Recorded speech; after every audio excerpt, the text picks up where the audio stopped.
Canada में प्रधानमंत्री Justin Trudeau की सरकार खालिस्तानी अलगाववादियों को खुली छूट दे रहे हैं। यकीन नहीं तो ये तस्वीरें देखिए। ये तस्वीरें कनाडा से सामने आ रही, जहां भारतीय तिरंगे का अपमान हो रहा। दरअसल खालिस्तानी समर्थक जो भारत विरोधी एजेंडे को बढ़ावा दे रहे हैं, लगातार भारतीय वाणिज्य दूतावासों और राजनयिकों को निशाना बना रहे हैं। हाल ही में वैंकूवर में खालिस्तानी समर्थक अलगाववादियों ने भारतीय वाणिज्य दूतावास के सामने प्रदर्शन किया, जिसमें तिरंगे का अपमान किया गया और प्रधानमंत्री नरेंद्र मोदी का पुतला भी जलाया गया। ये कोई घटना नई नहीं है। कई बार खालिस्तानियों ने कनाडा में इस तरह का प्रदर्शन किया है, लेकिन इन घटनाओं पर कनाडा की सरकार की चुप्पी और निष्क्रियता सवाल उठाती है।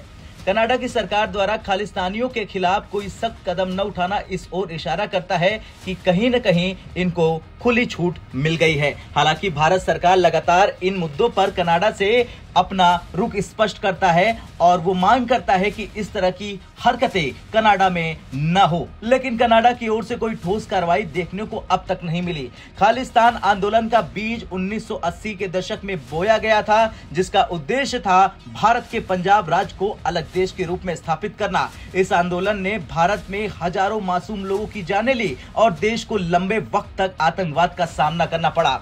अब इस विचारधारा को अंतर्राष्ट्रीय स्तर पर बढ़ावा दिया जा रहा, खासकर कनाडा जैसे देशों में।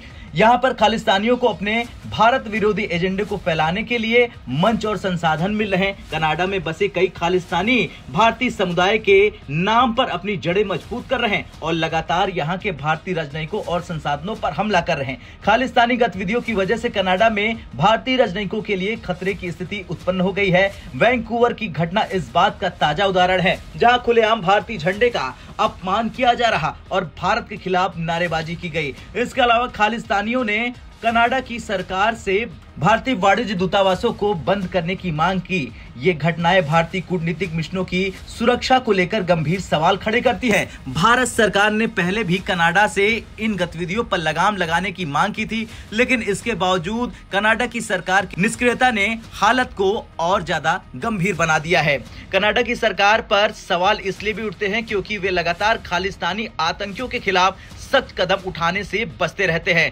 क्या ये कनाडा के घरेलू राजनीतिक समीकरण का हिस्सा बन गए हैं? कई एक्सपर्टों का मानना है कि कनाडा की सरकार खालिस्तानी समर्थक समूहों को नाराज नहीं करना चाहती, क्योंकि ये कनाडा में बसे सिख समुदाय का एक हिस्सा है जो चुनावी गणित में महत्वपूर्ण भूमिका निभाते हैं। लेकिन दूसरी तरफ भारत ने हमेशा आतंकवाद के खिलाफ कड़ा रुख अपनाया है, चाहे वो देश के भीतर हो या विदेशों में। खालिस्तानी आतंकवाद के मुद्दे पर भारत ने कनाडा को स्पष्ट संदेश दिया है कि अगर वो इन गतिविधियों पर लगाम नहीं लगाता तो द्विपक्षीय संबंध और अधिक बिगड़ सकते हैं। खैर, ये देखना दिलचस्प होगा कि कनाडा की ट्रूडो सरकार कब तक खालिस्तानी अलगाववादियों को खुली छूट देती रहेगी और भारत इसके लिए कौन से कूटनीतिक कदम उठाएगा। अगर कनाडा ने जल्द ही कोई सख्त कदम नहीं उठाया तो ये न केवल दोनों देशों के रिश्तों को और नुकसान पहुंचाएगा, बल्कि कनाडा के भीतर भी विभाजनकारी तत्वों को और बल मिल सकता है।